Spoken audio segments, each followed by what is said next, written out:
Child and old age care আশ্রমের chairman Milton সমাদ্দারকে গ্রেফতার করেছে ডিবি পুলিশ। বুধবার ১লা মে সন্ধ্যা ৭টার দিকে ডিবি পুলিশের একটি দল ঢাকার মিরপুর থেকে তাকে গ্রেফতার করে।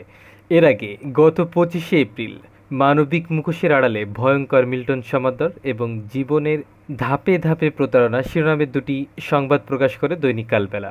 এরপরই সামাজিক যোগাযোগ মাধ্যমে তাকে নিয়ে শুরু হয় আলোচনা সমালোচনার ঝড়। মুখ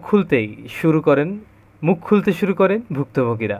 এরপর মাঠে নামেন ডজন ডজন সাংবাদিক। উঠে আসে তার একের পর এক ভয়ঙ্কর প্রতারণা আর অপকর্মের তথ্য।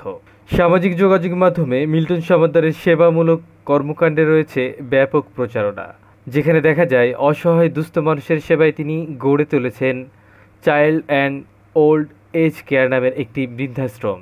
রাস্তা থেকে অসুস্থ ও ভবঘুরেদের কুড়িয়ে এই বৃদ্ধাশ্রমে আশ্রয় দেন, করেন সেবা শুশ্রূষা।